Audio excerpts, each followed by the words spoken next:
Mapagpalang umaga po sa inyong lahat, mga kapatid. Ako po ay muling nagagalak at tayo po ay patuloy na naririto upang magpuri sa ating Panginoon.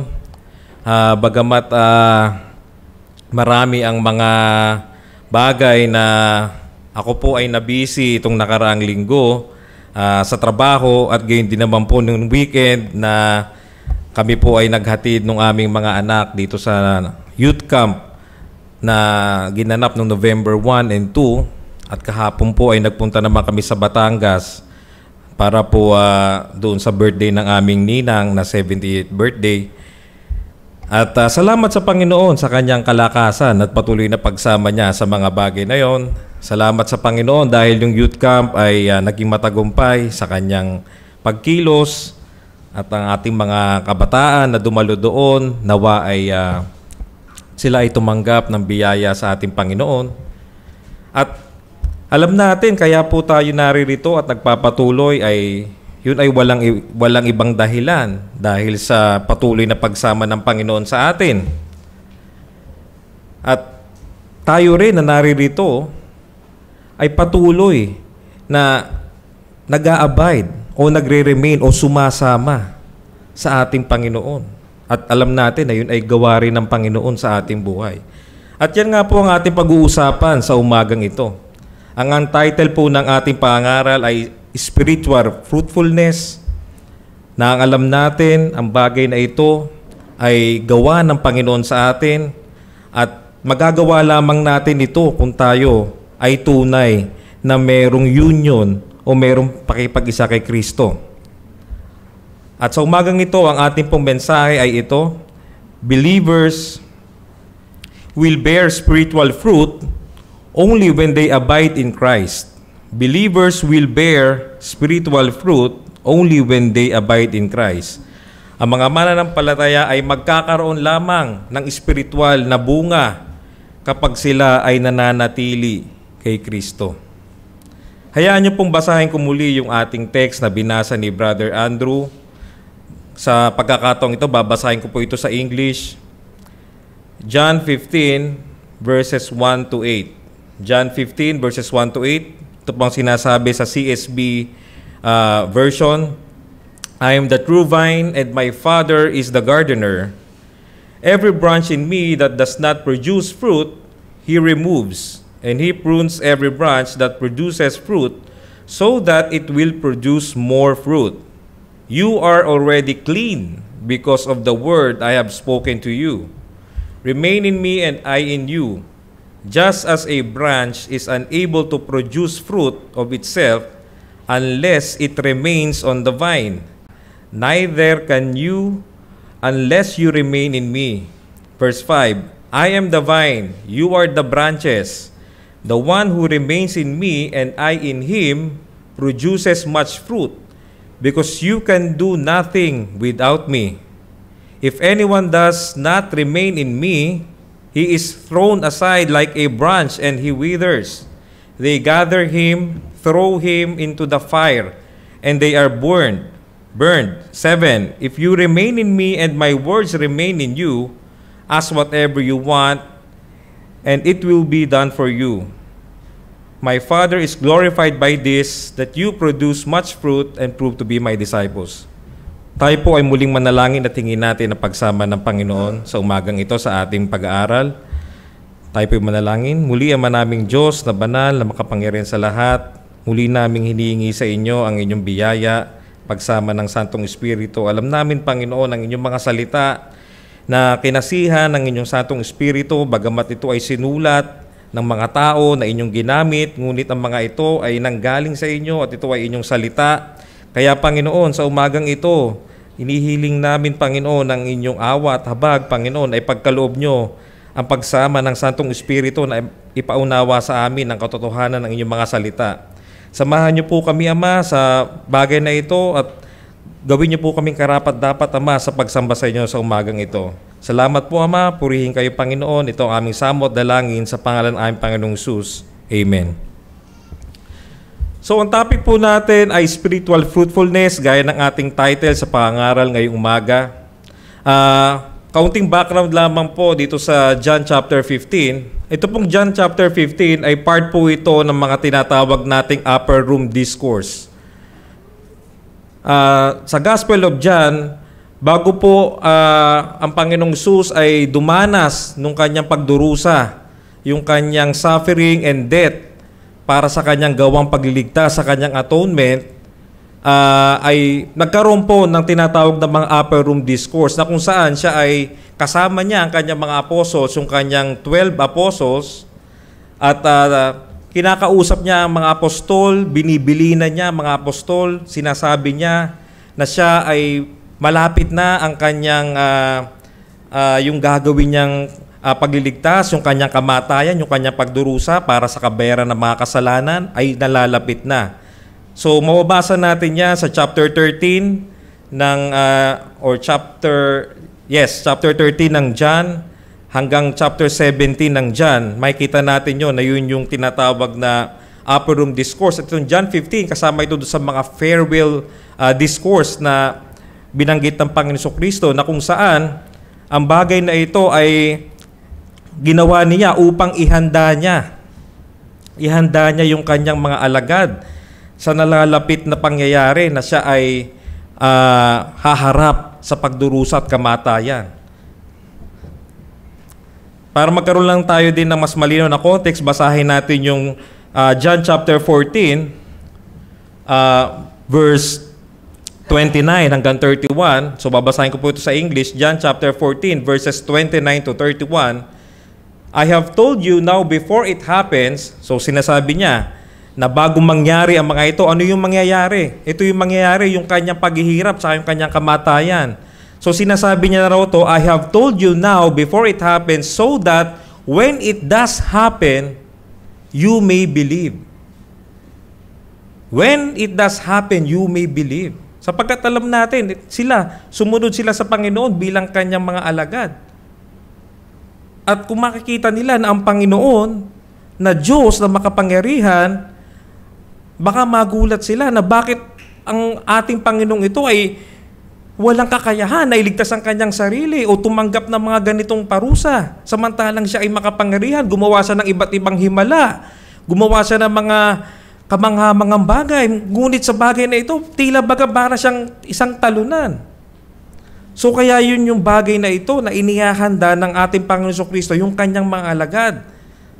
Yun yung kanyang ginagawa dito sa mga upper room discourse na ating mababasa sa chapters 13 hanggang 17. Ano pa sabi dito? Verse 30, I will not talk with you much longer because the ruler of the world, alam natin si Satan yon, is coming. He has no power over me. On the contrary, so that the world may know that I love the Father, I do as the Father commanded me. Get up, let's leave this place. So yan po yung tagpo dun sa chapter 14, sa pagkatapos ng chapter 14. At eto na nga, pagkatapos noon, ay nandito na tayo sa chapter 15 na ating pag-aaralan.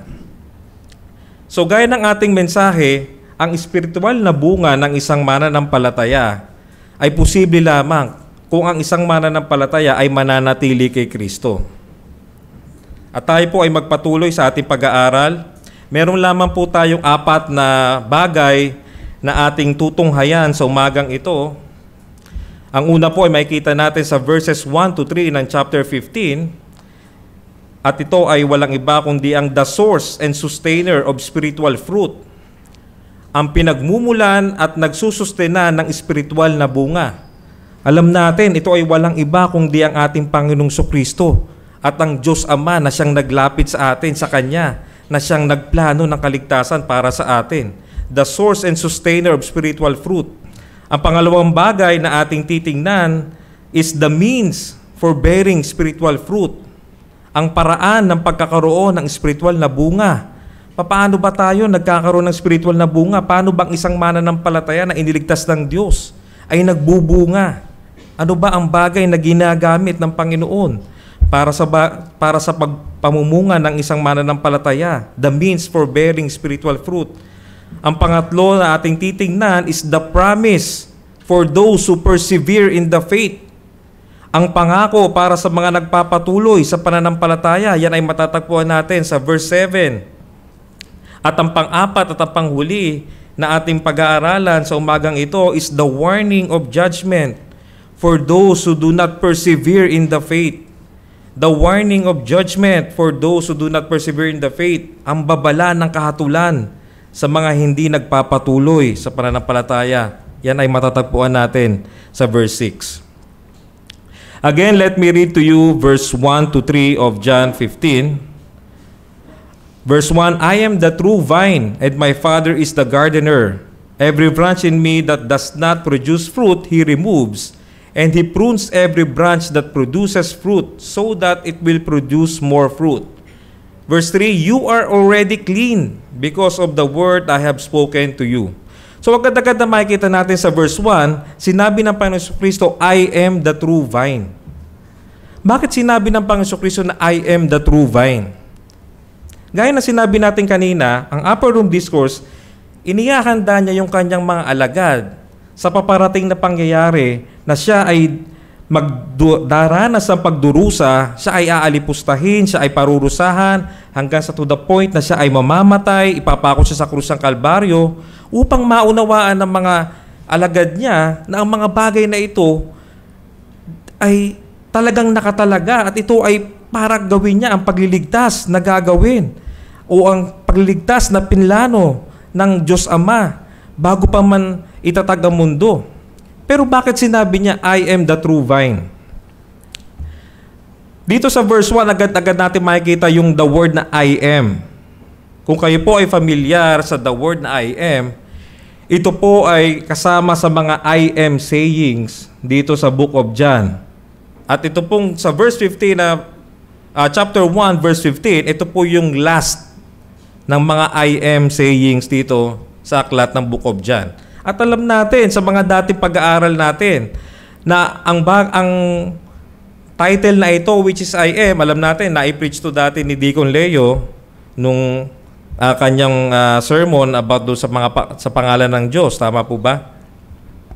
At alam natin ang I am, makikita natin yan dito sa Old Testament sa Exodus 3 verse 14. Ito ay ang covenant name ng ating Panginoon. Basahin po natin saglit yung Exodus 3 verse 14, kung saan ang Panginoong Diyos ay nagpakilala kay Moses. Exodus 3 verse 14, ito ang sabi, God replied to Moses, I am who I am. This is what you are to say to the Israelites, I am has sent me to you. So agad-agad nating nakita dito sa verse 1 ng chapter 15 ng John na kung saan pinapakita ng Panginoong Kristo ang kanyang deity o ang kanyang pagka-Diyos. Ini-establish niya sa kanyang mga alagad na ako ang Diyos, ako ang anak ng Diyos, ako ay Diyos. Kaya sabi niya rito, I am. I am. At sabi niya rito, I am the true vine. I am the true vine. Ngayon, ano naman itong true vine? Ito pong vine, kung kayo po ay nag-aaral ng salita ng Diyos, ito po ay isang metaphor o isang paghahalintulad na madalas nating mababasa sa lumang tipan na kung saan ang bansang Israel ay inihahalintulad sa isang vine. Na ang vine na ito, alam natin, ang sabi sa paghahalintulad ay ang Diyos mismo ang nagtanim at ang Diyos mismo ang nagsusustain. Alam natin ang mundong ito na ginawa ng Diyos na nahulog at bumagsak sa pagkakasala, hindi natapos doon ang plano ng Diyos. Alam natin na ang Diyos hindi siya ang author ng sin. Kung bakit pinayagan ng Diyos na pumasok ang kasalanan, alam natin meron siyang plano doon at yun ay kanyang pinahintulutan. Ngunit kailanman, hindi siya ang author nun. At alam natin, walang iba kundi ang dyablo ang siyang author ng kasalanan. Subalit, hindi ba kayo nagtataka bakit ang mundong ito hinayaan ng Diyos na magpatuloy? Isipin nyo, pwedeng ang Panginoon ay tapusin na ang mundong ito. Dahil siya ay banal, siya ay makatarungan. Si Eva at si Adan, na kanyang nilikha, pinagkalooban niya ng lahat ng bagay. nagplant siya ng isang garden, yung Eden, na kung saan inilagay niya ang kanyang nilikha na ito na si Eva at si Adan, kasama ng mga hayop, mga halaman at lahat ng nasa mundo.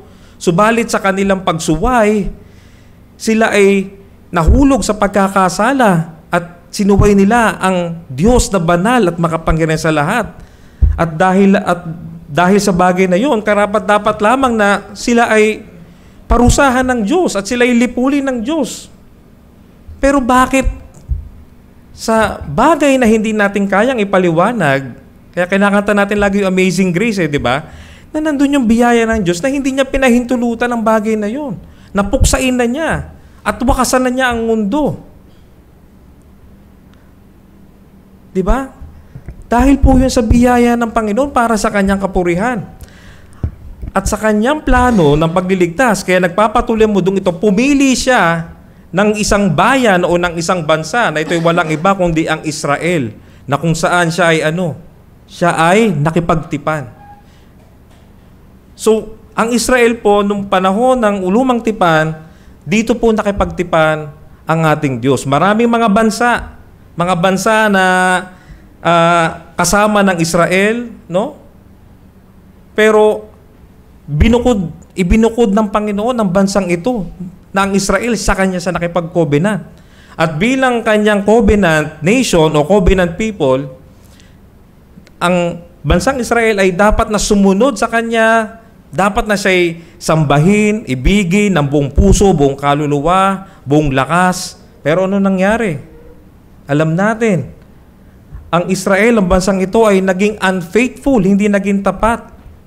So bakit sinabi ng Panginoon na I am the true vine? So gaya na sinabi natin, ang Israel, metaphorically o sa paghahalintulad, siya ay yung vine na itinatag ng Panginoon na kanyang pinili na makipag-covenant, ngunit sa kanyang unfaithfulness, hindi niya nagawa yung bagay na yon. Na ang bagay na yon, ipinangako pa lang sa Genesis 3 verse 15, na kung saan yung gospel, yung proto-evangelyo na sinasabi, na mula sa seed ng babae, magmumula ang isang tagapagligtas na magkakras sa ulo ng serpent at yun ay ibinigay dun sa bansang Israel na nakipag-covenant ang Panginoon. Ngunit sabi nga natin, hindi sila naging tapat. Pero, bagamat sa kanilang hindi katapatan, nakita natin ang Panginoon na natili siyang tapat sa kanyang tipan. Kaya sinabi ng Panginoon Kristo na siya yung true vine, siya yung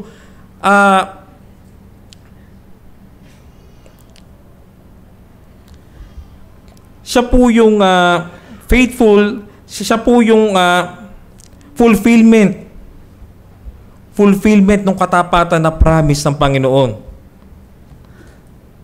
So kaya sinabi na ako yung true vine. Hindi yung Israel, hindi yung bansa nyo, hindi yung ethnicity nyo. Hindi kayo naging mga anak ng Diyos na kasama sa kanyang tipan dahil kayo ay bansang Israel. No? Bago pa si Abraham, ano sabi ng Panginoon? Before Abraham, I am. So, ang mga Judaizers ng panahon nila, ang mga Hudyong ito, tinitingnan nila kanilang sarili, nakatanggap-tanggap sila sa Panginoon sapagkat sila ay Hudyo. At tinahamak nila ang mga ibang lahi. Pero sabi ng Panginoon, hindi kayo ang tunay na Israel. Ako ang tunay na Israel. Ako ang fulfillment ng pangako ng Diyos, ng covenant ng Israel. Ako ang naging faithful. Ako ang faithful servant. Kaya po sinabi ng Panginoon Kristo dito, I am the true vine. At nakita natin, gaya ng sinabi natin, yung faithfulness ng ating Panginoon in sending His Son, our Lord Jesus Christ, to fulfill all that was required of the nation of Israel, ay ginawa ng Panginoon sa kanyang katauhan, sa kanyang ginawang pagliligtas. So ano makikita natin agad dito? Nakita natin, verse 1 pa lang, andun na yung ebanghelyo ng Panginoon. Nagumpisa ang Panginoong Kristo sa kanyang paghahanda, sa kanyang mga alagad, na wag silang bumitaw sa kanya, magpatuloy sila, mag-abide sila sa kanya, sa makikita nilang isang karimari-marim, kalagim-lagim na pangyayari na kanyang pagkamatay. Inumpisa niya ito sa kanyang ebanghelyo. At ano ang punto na gusto nating sabihin sa bagay na ito? The only way to become recipient of God's covenant is through Christ. The only way to become recipient of God's covenant is through Christ. Ang tanging paraan lamang upang makibahagi sa tipan ng Diyos ay sa pamamagitan ni Kristo. Tayo po ay hindi kasama talaga. Tayo po ay mga hentil. Sa totoo lang. Hindi tayo talaga kasama doon sa covenant promise eh. Ngunit sa biyaya ng Diyos anong sinabi, tayo ay isinugpong niya. At sa kanyang pagdating, nawala na rin yung barrier na naghahati sa mga Hudyo at sa mga hentil na pinag-isa niya na ito. Makikita natin yan sa book ng Ephesians. Kaya walang ibang paraan upang ikaw ay makabilang sa pamilya ng Diyos, sa tipanan ng Diyos, kundi kay Jesucristo lamang. So minamahal kapatid, sa umagang ito, kung ikaw ay nakipagtipan sa Panginoon, sa pamagitan ng pananampalataya at pagsisisi sa Kanya, purihin ng Panginoon sa iyong buhay. Dapat mong malaman na ang Diyos, I am, ang Panginoon Jesucristo ay Diyos na dapat mong patuloy na sambahin at papurihan. At siya ang true vine na ikaw ay nasugpong lamang dahil sa ginawa niyang pagliligtas sa Kanyang biyaya. At kung ikaw naman ay naririto sa umagang ito na hanggang ngayon ay wala ka pang tunay na nakapagliligtas na relasyon sa ating Panginoon. Ito ang sinasabi sa iyo ng mensahe sa umagang ito. Walang ibang paraan upang ikaw ay makabahagi sa bagay na ito sa tipan ng Diyos, kundi sa pamamagitan ni Jesucristo. Kaya ang Ebanghelyo ng Panginoon Jesucristo, yan ang ating ipinangangaral sa pulpitong ito. Sapagkat ito ang kapangyarihan ng Diyos upang magligtas. Ano pa makikita natin dito sa verse 2 naman, the Father as the sustainer. So nakita natin ito, sabi natin mga last of the I am sayings dito sa book of John, pero kakaiba itong sa chapter 15 verse 1 na kung saan pagkatapos so sinabi niya na I am the true vine and my Father is the gardener or is the sustainer. So nakita natin na yung submission ng anak sa ama.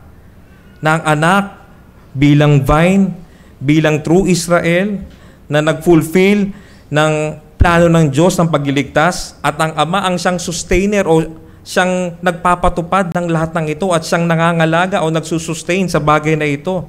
So makikita natin dito sa verse 2b, how are the believers being sustained to bear fruit? Ano sabi? Verse 2b, and He prunes every branch that produces fruit so that it will produce more fruit. Yung pong ginamit dito sa aking version ng Bible, yung CSB, ay the word na prune. Ano po ba yung prune? Sino po ba yung mahilig yung mga magtanim o yung mga plantita? Di ba? Siguro makaka-relate po kayo sa bagay na ito na kailangan po nating i-trim o i-prune yung ating mga tanim upang ito ay patuloy na magbunga. At ang Greek word na ginamit dito sa original na salin sa Greek ay yung word na katairo, na kung saan ang ibig sabihin nito ay to cleanse. So sabi, and He prunes o He cleanses every branch that produces fruit so that it will produce more fruit. So pansinin natin, ang Diyos Ama ang siyang nagsusustain sa mga mananampalataya upang sila ay mamunga. Paano sila sinusustain? Sila ay kine-cleanse, sila ay pinuprunes. The Father's cleansing is through the means of, alam natin, through the means of what? Discipline. Alam natin yan. Na ang tunay na mananampalataya, siya ay dumaranas ng disiplina ng Panginoon. Sapagkat bakit? Dahil mahal siya ng Panginoon, siya ay iniligtas ng Panginoon, siya ay sinusustain ng Panginoon, gusto ng Panginoon na siya ay mamunga para sa kanyang kapurihan. Yun yung sinabi sa verse 8 ng chapter 15. Diba? Kung bakit tayo namumunga, para saan? For God's glory. Alam natin yan. Pero anong ginagamit ng Panginoon na paraan upang linisin niya yung kanyang mga iniligtas na patuloy sila magbunga? Ito ay walang iba kundi ang disiplina o pagdidisiplina ng ating Panginoon. Anong sabi sa Hebrews 12 verse 5 to 6? Hebrews 12 verse 5 to 6. And you have forgotten the exhortation that addresses you as sons. So yung may akda ng Hebrews o yung nagsulat ng Hebrews, kinote niya, etong Old Testament. So sinabi rito, my son, ito ay sa Proverbs, my son, do not take the Lord's discipline lightly. Do not take the Lord's discipline lightly or lose heart when you are reproved by Him. Verse 6, for the Lord disciplines the one He loves and punishes every son He receives. The Lord disciplines the one He loves and punishes every son He receives. Sa pag-ibig ng Diyos sa atin, siya ang nagsusustain sa atin. Bakit tayo nandito? Ba't tayo nagpapatuloy sa pananampalataya? Sa kabila ng maraming struggle sa buhay natin. Dahil ang Diyos sa kanyang pag-ibig sa atin, sinusustain niya tayo. At yung kanyang pag-ibig na pag-sustain ay ipinapakita niya sa pamamagitan ng kanyang pagdidisiplina. So anong point na nais nating sabihin dito sa bagay na ito? God's discipline proves that He considers believers to be His sons since God chastises every son whom He receives. Discipline is both corrective and educatory. Hindi lamang ito corrective upang tayo ay ibalik ng Panginoon sa atin kung tayo ay nawawala sa landas, ayaw na natin magpatuloy, tinatabangan na tayo sa mga kaparaanan ng biyaya dahil sa mga sitwasyon o mga problema, suliranin, mga pagsubok na naranasan natin. Ngunit ito ring bagay na ito ay tinuturuan tayo na lalo tayo magtiwala sa Panginoon. So dalawang bagay ang discipline. Ito ay isang corrective at ito ay isang educatory o pagtuturo. So yun po makikita natin sa bagay na ito, na God is the sustainer ng mga branches na nagbubunga, ay mga tunay na branch na nakasugpong sa Panginoon sa pamamagitan ng pananampalataya sa Kanya. Ano pa sinabi? Hebrews 12 verse 11, no discipline seems enjoyable at the time. No discipline seems enjoyable. Hindi ito madali, hindi ito masarap, ito ay masakit. But painful. Sabi rito, later on, however, it yields the peaceful fruit. Nakita natin, di ba? It yields the peaceful fruit of righteousness to those who have been trained. Tinuturuan, trained by it. So yun po yung gusto natin puntuhin dito sa verse 2b. So ang challenge sa atin, kung tayo'y dumaranas ng pagdidisiplina ng Panginoon, dapat tayong magalak. Di ba? Dapat magpuri tayo sa Panginoon kasi alam natin, anak na nga tayo ng Diyos. Yun na nagpapatunay, na tunay nga tayong anak ng Diyos. Bagamat ito ay masakit, di ba? Pag tayo nagtetend o nagtitrim ng mga halaman, ginugupitan natin yung mga halaman. Siguro kung may pakiramdam yung halaman, malaman nagsabi sa aray ko, huwag mo naman akong gupitin. Wag namang, grabe naman yung gupit mo sa akin. Pero ang bagay na ito, pinapakita ng salita ng Diyos ang kanyang katotohanan. Na siya sa kanyang pag-ibig sa atin, dinidisiplina niya tayo.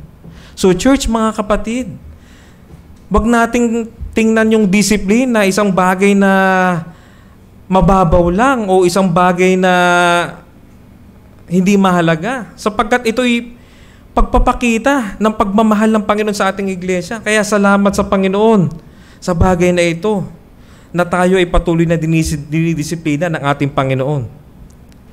At ano ang warning na gusto nating sabihin sa umagang ito, sa ating mga pinag-aaralang ito? Again, sabi rito sa verse 2a.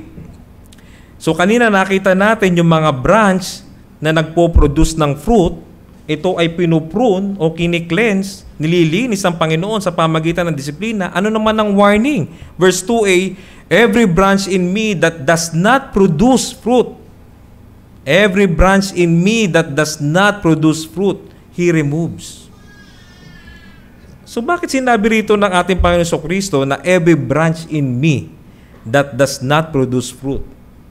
Bakit mayroong mga branch na tila baga nakasugpong sa ating Panginoon pero walang bunga, walang sustansya na nare-receive mula sa vine?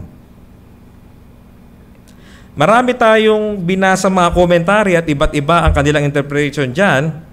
Pero nag-stick po tayo sa interpretation na ang bagay na ito, itong sinabi ng Panginoon na He removes, ito po ay judgment ng Panginoon. Meron po kasi mga nag-interpret na ang mga taong ito na hindi nagbubunga ay mga tunay na Kristiyano pa rin. Pero mabagal ang kanilang paglago. Alam natin yan, iba't iba tayo ng level na paglago. At yung tinatawag na rito na he removes, so he ay tinasabi na parang iniaangat sila. O yung aero sa Greek na ginamit. Pero dahil ang Panginoon Jesucristo nagturo siya, marami siyang pagtuturo tungkol sa apoy ng impyerno. At makikita natin dito sa mga verses na susunod na itong mga branches na ito na hindi nagbubunga, ito ay iipunin, ito ay tinanggal, inipon, at ito ay anong gagawin sa kanila? Sila ay susunugin.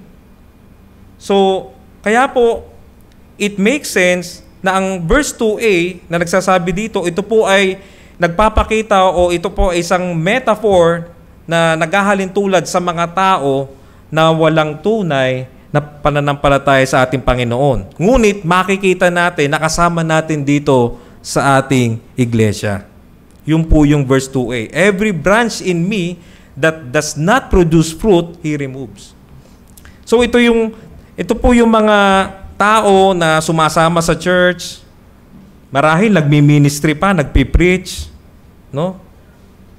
May mga ministry pa sa church. Pero sadly, wala silang tunay na pananampalataya. Hindi sila talaga tunay na nabago ng ebanghelyo ng Panginoon. Hindi dumating ang tunay na biyaya ng kaligtasan sa kanila at sila'y hindi nabago. Alam natin ang spiritual fruit o yung bunga na spiritual, hindi ito ang basehan kung bakit tayo tinatanggap ng Panginoon. Lagi natin sinasabi dito yan sa pangangaral natin. Spiritual fruit is not the basis of our acceptance of God, but it is the evidence of it. Again, spiritual fruit is not the basis of our acceptance of God, pero ito ay ebidensya na ikaw nga ay tinanggap na ng Panginoon dahil kay Jesucristo sa pamamagitan ng pananampalataya at pagsisisi sa kasalanan. Our acceptance of God is solely based on the atoning work of Christ. Hence, we are justified by faith in Christ alone. So anong warning sa umagang ito? Tingnan natin kung ano yung katayuan natin sa harapan ng Panginoon. Yung ating profession of faith. Tingnan natin ngayon sa kanyang mga salita. Dahil ito yung warning eh. Merong mga branch na tila baga kasama, kasugpong, naniniwala na sila ay ligtas, pero sa buhay nila, wala silang bunga. Hindi makita yung bunga sa buhay nila. At anong sabi dito? Every branch in me that does not produce fruit, He removes. He removes. Yung po yung warning, yun yung danger dito. Kaya tingnan po natin ang bagay na ito. Wag nating itong gawing isang maliit na bagay o magaan na bagay, itong warning ng Panginoong Jesucristo dito sa verse 2a ng chapter 15. At gaya na sinabi natin, ang acceptance ng Panginoon, ito'y walang iba kundi dahil sa ginawang atoning work ng ating Panginoong Jesucristo, yung ating justification, na ito ay nilapat sa atin sa pamamagitan ng pananampalataya, na ito ay biyaya din niya, kaloob niya. Kaya sabi nito sa verse 3, you are already clean because of the word I have spoken to you. You are already clean. So lahat ng mga tunay na may pananampalataya sa Panginoon, tiyak na sila ay magpapatuloy, tiyak na sila ay isusustain ng Panginoon. Sapagkat bakit? Dahil sila ay nilinis na. At patuloy silang nililinis o pinupro ng Panginoon. Sapagkat bakit? They are already clean. Bakit sinabi ng Panginoon Jesucristo na they are already clean? Dito sa metaphor na ito ng John 15, ng metaphor ng vine and the branches.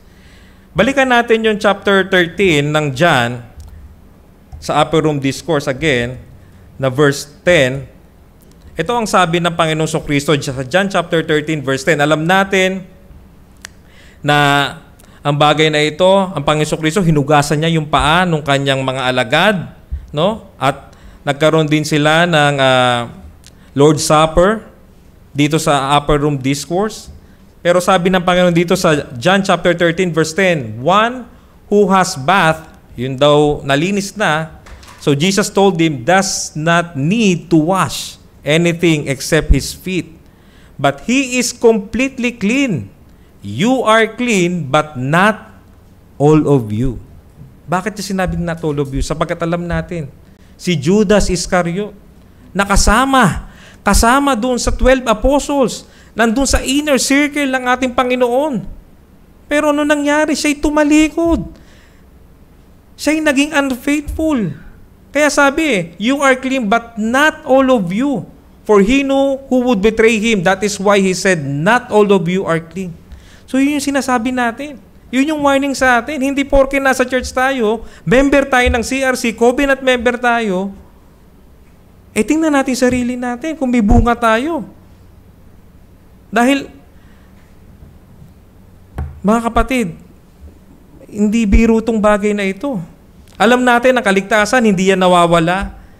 Kung talagang tayo tunay na ligtas, niligtas tayo ng Panginoon, justification natin, nakabase sa gawa ng Panginoon Jesucristo na pagliligtas. Pero sabi rito, may ebidensya dapat ito. At ang ebidensya nito, ano? Yung bunga. Pero ito yung magko-comfort sa atin, verse 3. You are already clean. You are already clean because of the word I have spoken to you. So kung ikaw, nanghihina ka, wala kang bunga, o kaya, bakit ang ng Christian life mo, napakatumal? Ito mag-encourage sa'yo. Kung talagang ikaw ay nanampalataya sa Panginoon Kristo, bumalik ka sa Panginoon. Siguro kaya hindi natin tinatanggal ito no? Etong tarpaulin natin dito, fixing our eyes on Jesus. Nilinis ka na ng Panginoong Kristo. You are already clean because of the Word, the Gospel, which is Jesus Christ. The Word became flesh. I have spoken to you. Ito yung magmamotivate sa'yo. Ba't ka titingin sa tao? Natitisod ka? Sa Panginoong Kristo ka tumingin. Huwag sa tao. Niligtas ka nilinis ka Magpatuloy ka. Hingin mo ang biyaya ng Diyos na magbunga ka. Yun yung gusto natin puntuhin dito sa bagay na ito. At nawa, samahan tayo ng Panginoon sa umagang ito na patuloy na ipakita niya yung katotohanan ng kanyang mga salita. So nakita natin, the source of and sustainer of spiritual fruit, walang iba kundi ang Panginoon Kristo at ang Diyos Ama na siyang kumikilos at nagsusustain sa atin sa kanyang biyaya, sa kanyang pag-ibig sa atin. So magpatuloy po tayo sa ating pag-aaral. Ngayon naman po, nandito tayo sa ating pangalawang pointer, the means for bearing spiritual fruit. The means for bearing spiritual fruit. So nakita natin yung source, yung sustainer, ano ang ginagamit na Diyos na means para tayo ay magbunga, patuloy na magbunga tayo. Anong sinabi? Verses 4. Sabi rito, John 15 verse 4, remain in me and I in you. So dun lang po muna tayo. Remain in me and I in you. So the believer's responsibility and the work of the Holy Spirit in our sanctification. So yun yung makikita natin. Na alam natin, pinag-aralan natin yan sa ating Sunday School, na yung sanctification, ito ay gawa ng Diyos, ito ay kasama sa biyaya ng Diyos, ngunit tayong mga mananampalataya na tinawag ng Diyos, kanyang iniligtas, ibinilang sa kanyang pamilya, meron tayong responsibility sa bagay na ito. Kaya sabi rito, remain in me, and I in you. Just as the branch is unable to produce fruit by itself unless it remains on the vine, neither can you unless you remain in me. So sabi ni R. Kent Hughes dito sa kanyang Preaching the Word commentary, what does abiding or remaining in Christ mean? Ano bang ibig sabihin nito na ikaw ay mag-remain o mag-abide kay Christ? No? Ano bang ibig sabihin nito? Sabi nito, to me, the sap that runs between the vine. Alam niyo po ba yung sap? Di ba pagka yung dagta, di ba? Pag pinutol niyo yung sanga, may dagta yan So yung dagta na alam natin, dun yung sustansya na galing dun sa puno kung saan nakalagay yung mga sanga, dun siya kumukuha ng kanyang sustansya. Kaya siya namumunga, kaya siya lumalago dahil dun sa sap na yun na nanggagaling dun sa mismong trunk o dun sa mismong puno. So sabi rito, yung daw sap o yung sustansya na yon that runs between the vine and the branches, ano ito? It is suggestive of the Holy Spirit. So alam natin, sanctification, gawa ng Diyos. May responsibility tayo. Pero ano yung responsibility na yon? Hindi yun sa lakas natin. Yun ay gawa ng banal na Espiritu na nag-indwell sa atin nung tayo ay sumampalataya sa ating Panginoon. Nung tayo ay binago ng Ebanghelyo. Pinagkaloob niya yung banal na Espiritu. Mababasa natin yan sa verse 14 sa chapter 14 di ba? Nitong book natin ng John. Anong sabi rito? John 14 verse 15, "If you love me, you will keep my commands." 16, "And I will ask the Father, and He will give you another counselor to be with you forever." Sino yung another counselor na yon? 17, "He is the Spirit of truth. The world is unable to receive Him because it doesn't see Him or know Him. But you do know Him because He remains with you." He remains with you and will be in you. Indwelling of the Holy Spirit. So yung po yung paraan, yung means para magbunga tayo. Walang iba kundi sa gawa at kapangyarihan ng banal na Espiritu na nag-i-indwell sa atin. Nung tayo ay nakipag-isa sa ating Panginoong Kristo, pinagkaloob niya yung banal na Espiritu.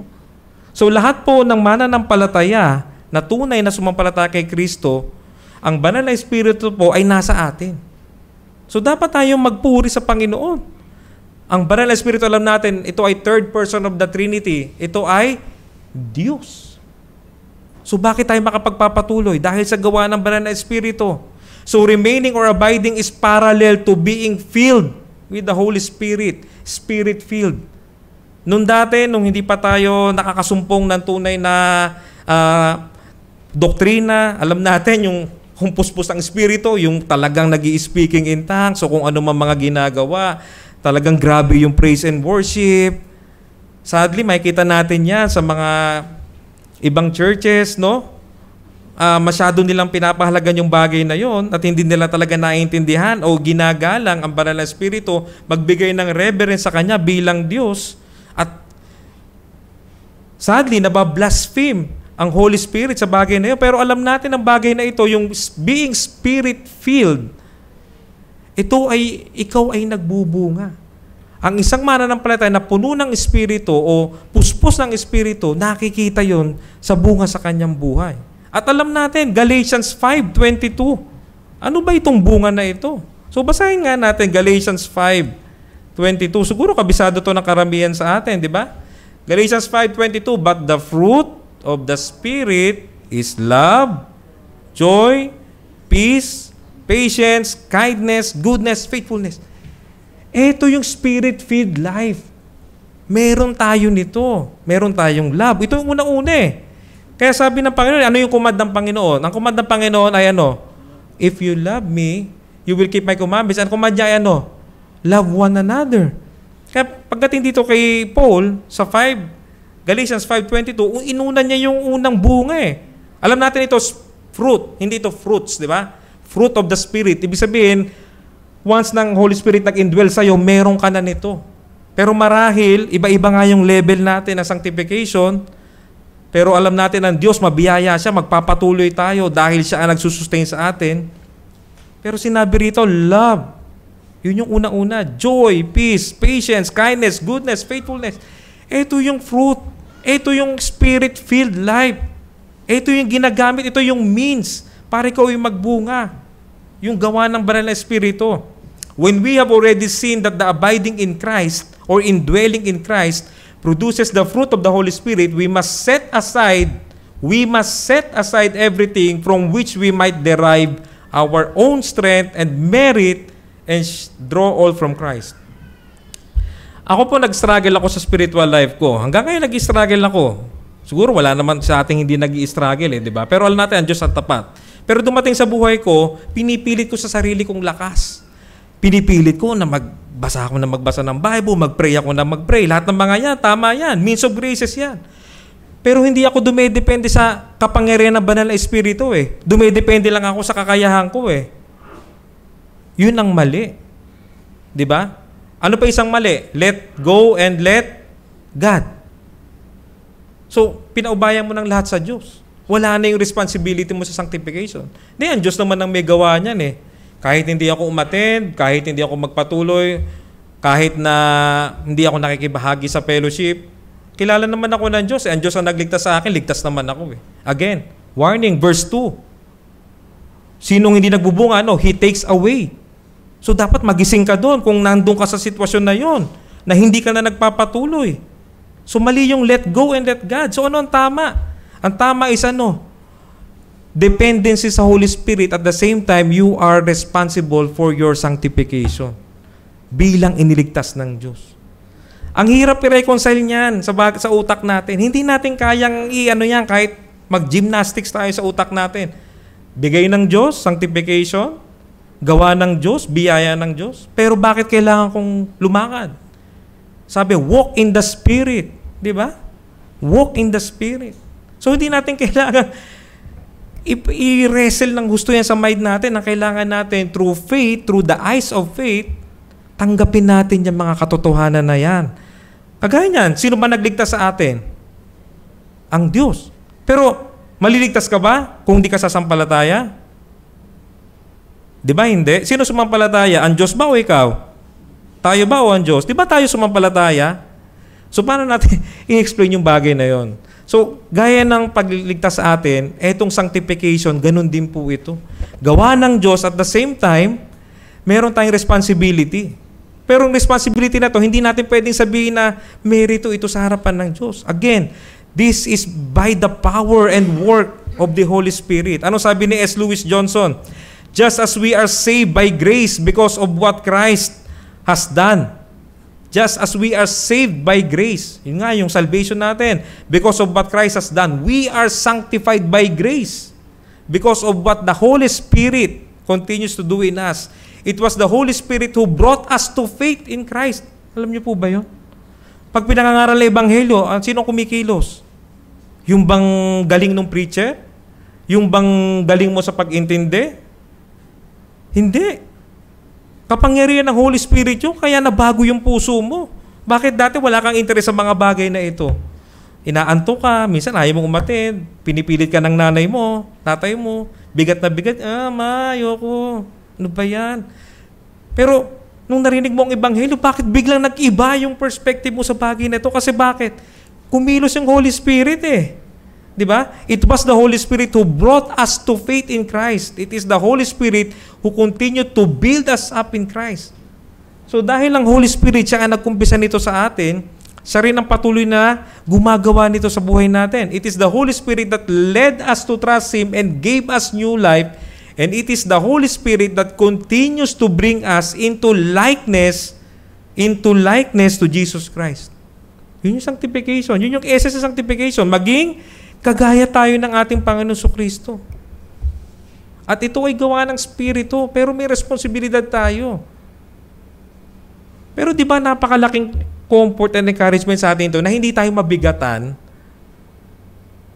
Hindi tayo mabigatan sa mga means of graces na may responsibility tayo. Kasi alam natin, gawa ng Holy Spirit sa atin ito Ginawa na to sa atin Again, dito na naman tayo babalik. Fixing our eyes on Jesus.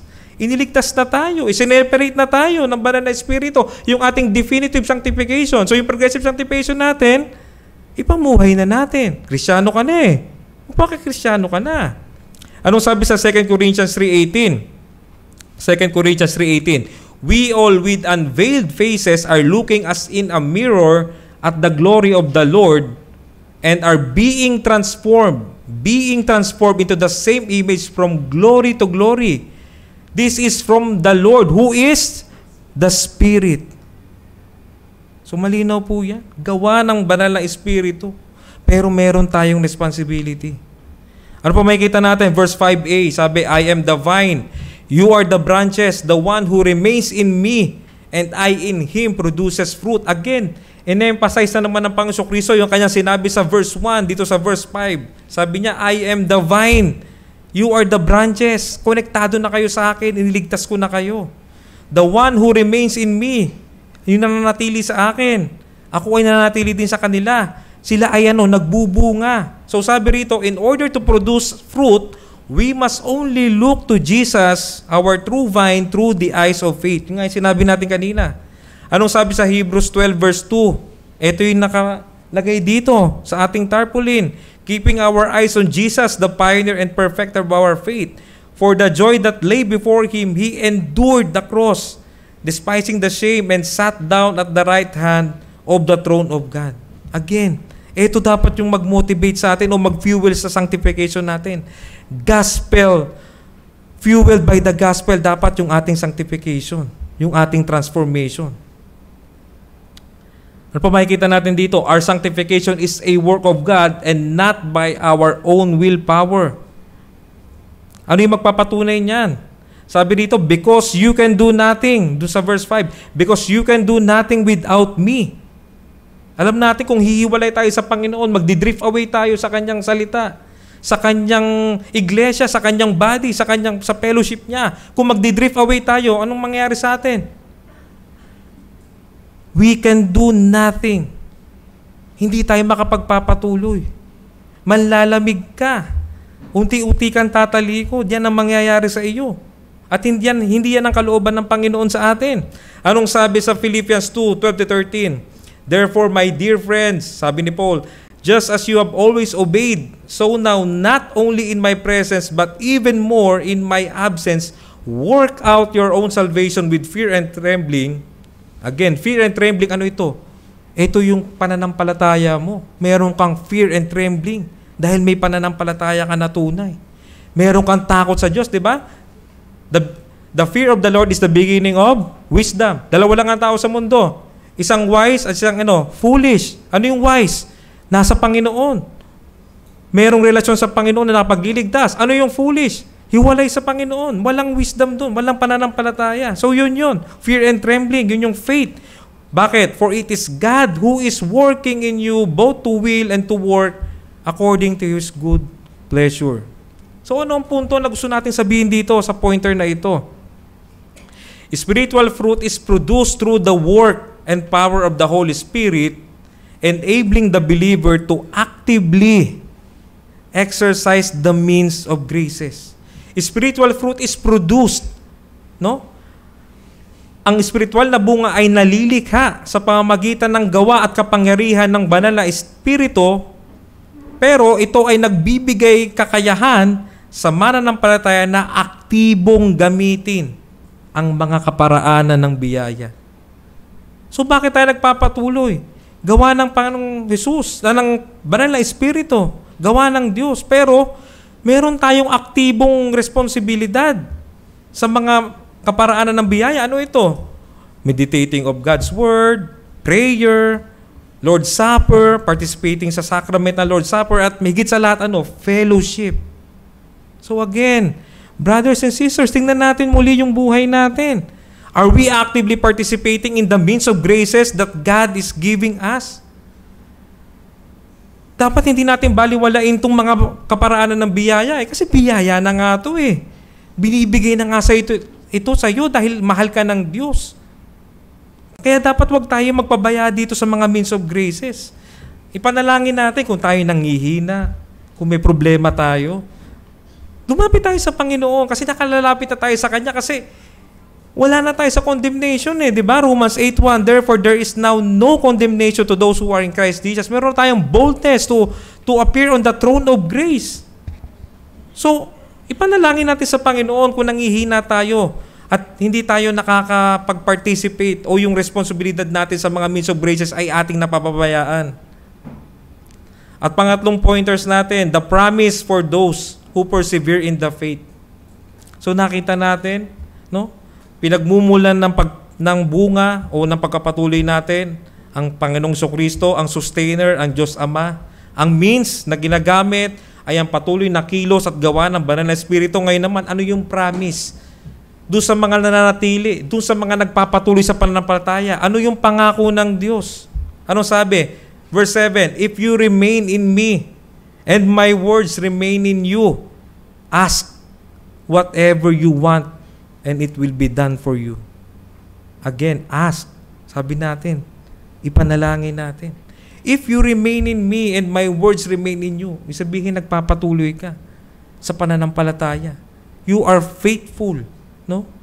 Pine-preserve ka ng Panginoon at the same time ikaw ay nagpe-persevere, no? Meron kang pagpapatuloy. Ito yung pangako sa iyo.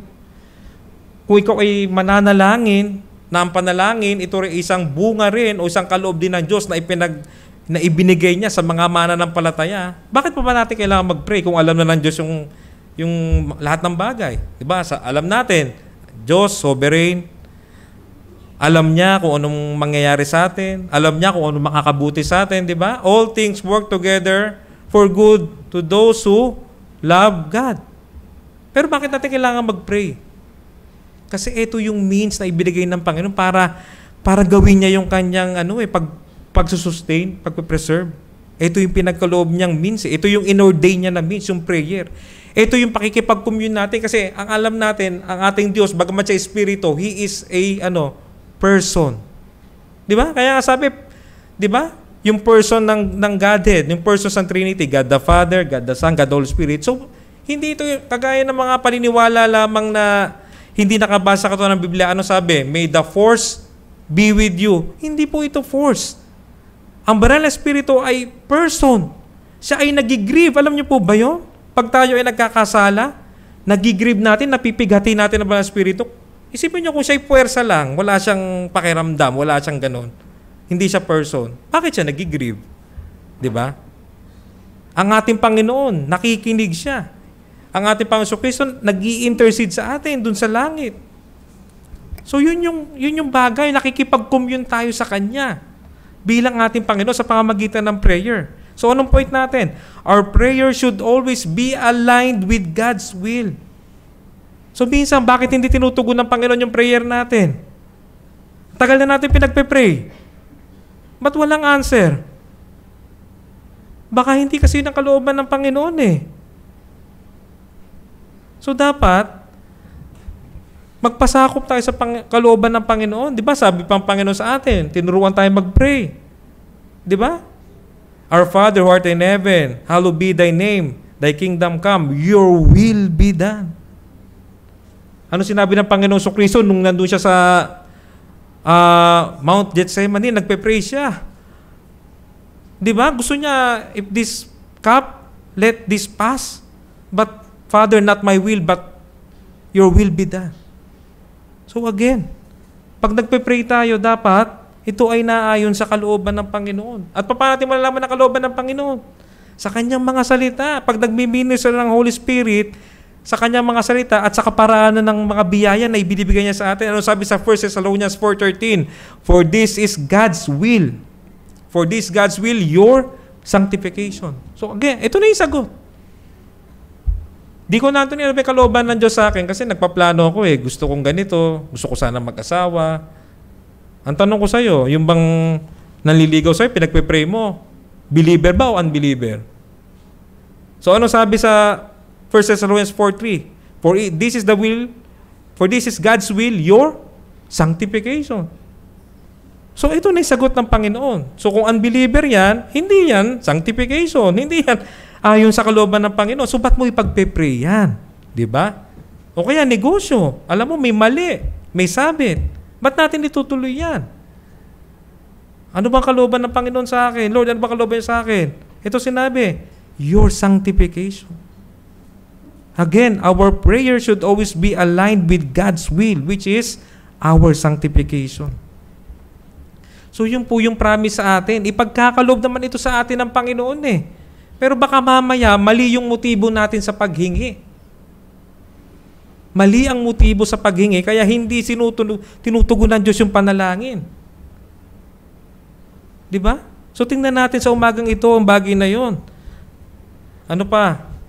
Sa panghuli at pang-apat, ito yung warning of judgment for those who will not persevere in the faith. So nakita natin sa mga magpapatuloy sa pananampalataya, may promise ang Panginoon. Ang promise na sila ay magbubunga, sila ay magpapatuloy. Pero ano ang warning dun sa mga hindi magpapatuloy? Verse 6, if anyone does not remain in me, he is thrown aside like a branch and he withers. They gather them, throw them into the fire, and they are burned. Again, sasabihin ko pumuli ang aking stand dito sa verse na ito, na ang mga taong ito o ang mga branches na ito na hindi nagbubunga, sadly, sila ay hindi talagang mga tunay na tagasunod ng Panginoong Jesucristo, and therefore wala silang tunay na pananampalataya at sila ay walang tunay na kaligtasan. Anong gagawin sa kanila? They gathered them, throw them into the fire, and they are burned. So nakita natin may progress. May progress yung hindi pagkapatuloy, may progress nag-uumpisa pero palala ng palala So anong point na gusto natin sabihin dito? Do not underestimate the peril of a backslidden heart. Do not underestimate the peril of a backslidden heart. Nanlalamig tayo. Ayaw natin magpatuloy. Delikado yan. Bakit? Anong sabi ni Sinclair Ferguson dito? The solemn fact is that none of us can tell the difference between beginning of backsliding and the beginning of apostasy. Again, do not underestimate the peril of a backslidden heart. Sapagkat bakit? Hindi mo masasabi. Backsliding lang ba to? O baka nag-apostate na ako? Kasi parehong-pareho yung simptomas Pero alam natin, ang isang tunay na iligtas ng Diyos, maaaring tumalikod siya for some time, magkasala siya ng matindi, pero alam natin, babalik siya. Merong repentance, merong humility, humbleness sa harapan ng Panginoon na pag-amin ng kanyang kasalanan. At magpapatuloy siya. Kahit ano ang nangyayari sa buhay niya, sa Panginoon siya nagtitiwala, tumitingin. Muli siyang babalik. Parable of the prodigal son, nakita natin yung prodigal son, bumalik sa Panginoon. Di ba? Pero ang mahirap dito, pag nakipaglaro tayo dito, nagtampisaw tayo rito sa kasalanan, baka mamaya, hindi pala to backsliding, baka mamaya, apostasy na pala. Kaya sabi ni Sinclair Ferguson none of us can tell the difference between the beginning of backsliding and the beginning of apostasy. Both look the same. Both look the same. My brothers and sisters, this is a stern warning to us. Do not underestimate the peril of a backslidden heart. Kung ikaw ngayon nang lalamig ka, ayaw mo magpatuloy. Hindi ko alam kung anong reason bakit ayaw mo magpatuloy. Binili ka ng dugo ng Panginoon. Ikaw ay covenant member ng iglesia ng Panginoon, the true Israel. Ikaw ay kasama dun sa true Israel. I am the true vine, yung sinabi kanina sa verse 1. Pero bakit ayaw mo magpatuloy? Bakit? Tingnan natin ang bagay na ito. Ang Panginoon, mahabagin siya. Delikado ito. Baka mamaya, tumatalikod na pala tayo, hindi pa natin alam. So ano sabi rito? What are the early symptoms that might alert us to our spiritual danger? Ano ba yung mga simptomas na pwede magsabi sa atin na tayo pala, nag-uumpisa na tayong tumalikod o nandun na tayo sa peril o sa danger ng spiritual na pagtalikod? Unang-una, we should look for the presence of thorns and thistles. Ano yun? Hebrews 6 verse 8. Basahin natin saglit. Hebrews 6 verse 8. Hebrews 6 verse 8. But if it produces thorns and thistles, it is worthless and about to be cursed, and at the end will be burned. Ano ito? Makikita natin ito doon sa parable of the soils no? Narinig ang pangaral ng ebanghelyo, dumating ang joy, tinanggap ang kaligtasan, ang biyaya ng kaligtasan, pero nung dumating yung matinding mga persecution, no? Dumating yung hindi kayang iwanan yung pag-ibig sa mundo, sa kanyang ari-arian, sa kanyang salapi, sa kanyang fame, sa kanyang kalagayan, no? Nagkaroon na ng bagay na yon na mamimili na siya. Sino susundin ko? Ang Diyos ba o yung gusto ko? Ano nangyari? Mas nanaig yung gusto mo Ano nangyari? In some souls, the good seed of the word is planted and seems to take root, but in fact, the soil is infested with weeds. Yun yung thorns and thistles. The soil is infested with weeds that strangle the fruit of the good seed. The cares of this world, the deceitfulness of riches, and the desires of other things entering in choke the word, and it becomes unfruitful. So bakit hindi tayo nagbubunga? Tingnan natin, check natin yung sarili natin. Baka meron tayong mga thorns and thistles sa puso natin. Ayaw na natin magpatuloy kasi mas matimbang yung ini-offer ng mundo, bumabalik na pala tayo sa mundo. Na kung saan tayo ay inihiwalay na, iniligtas na tayo. Ano pa? Second, we should look for the absence of things that always accompany salvation. Ano ba yung mga bagay na kalakip ng kaligtasan natin? Verse 9, Hebrews 6, verse 9. Even though we are speaking this way, dearly loved friends, in your case, we are confident of things that are better and that pertain to salvation. Things that are better that pertain to salvation. Ano yun? Yun yung mga makalangit na bagay. Diba? Ano sabi ni Apostol Pablo? Saan tayo dapat mag-focus?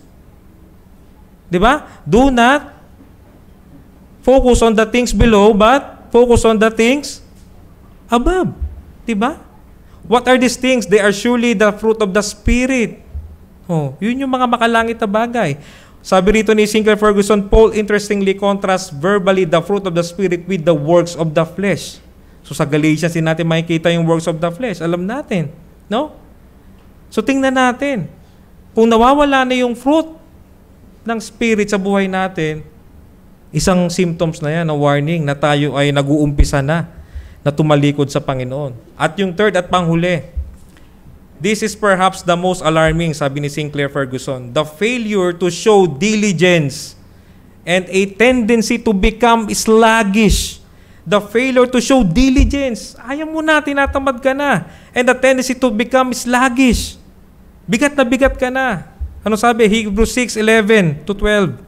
Hebrews 6:11 to 12. Now we desire each of you to demonstrate the same diligence for the full assurance of your hope until the end, so that you won't become lazy o sluggish, but you will be imitators of those who inherit the promises through faith and perseverance. So yun yung sinabi dito. Yun yung matinding simptomas. No? We are becoming sluggish. Hindi na tayo diligent. No? Yun yung warning sa atin. So wag tayo magpabaya sa mga means of graces na ibinibigay ng Panginoon sa atin. Especially yung fellowship dito sa ating iglesia kung saan tayo tinawag ng Panginoon.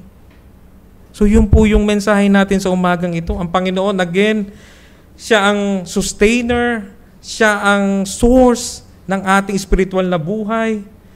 At alam natin, ang Panginoon, tapat siya. Yung inumpisahan niya, tatapusin niya sa atin. Kaya mga kapatid, ito yung encouragement sa atin na magpatuloy tayo sa ating pananampalataya.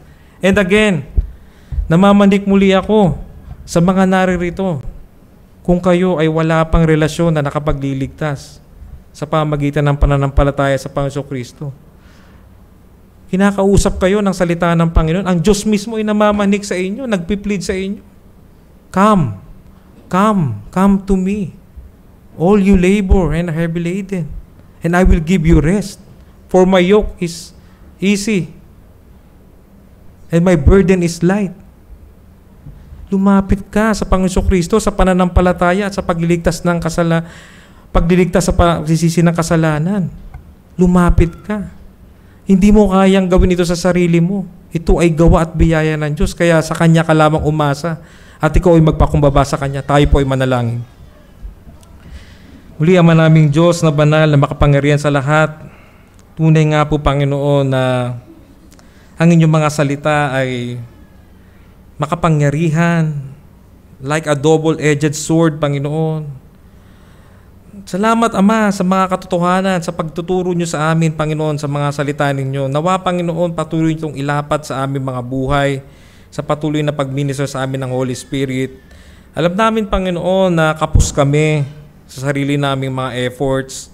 Mahihina kami, Panginoon. Mabilis kaming magkasala, mabilis kaming mahulog sa mga besetting sins namin. Pero alam namin, Panginoon, sa inyong kapangyarihan, kayo ang magliligtas sa amin at patuloy na nagliligtas sa amin.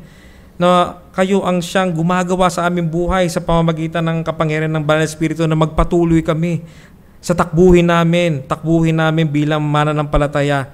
At kami ay nakatingin lamang sa aming blessed hope na yun ay walang iba sa muling pagbabalik ng aming Panginoon Kristo na sigurado yung kakumpletuhan ng aming kaligtasan. Kaya salamat, Ama. Nawa ang bawat isa, Panginoon, na inyong iniligtas sa iglesyang ito na patuloy na nagpapatuloy sa inyo. Ama, patuloy niyo silang ingatan, i-preserve, Panginoon, gaya ng inyong mga pangako Nawa ang mga prayers namin, Panginoon, ay inyong pakinggan, Ama. At tulungan nyo ang bawat kapatid namin na nanghihina, Ama, na dumaranas ng lahat ng pagsubok, Panginoon, sa kanilang pananampalataya. Kayo, Panginoon, ang mahabag sa kanila, tumulong sa kanila, mag-comfort sa kanila sa mga salitang ito, Panginoon. At ang mga naririto, Panginoon, na nagpapatuloy sa kawalan ng pananampalataya, nawa, Panginoon, kahabagan nyo rin sila na dumating ang tunay na pananampalataya sa kanilang buhay. Nawa ang warning na ito, hindi lamang manakot sa kanila, kundi ito ay mag-udyok sa kanila na lumapit sa iyo, Ama.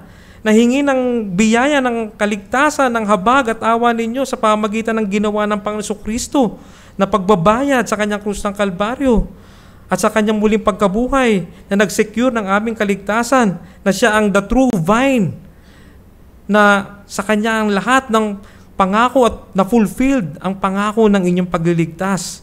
Kaya tulungan niyo ang bawat isa na naririto, Panginoon. Salamat po, Ama. Purihin kayo. Ito po ang aming samot dalangin sa pangalan ng aming Panginoong Hesus. Amen. Tayo po ay muling tumayo sa pag-awit ng ating panghuling himno.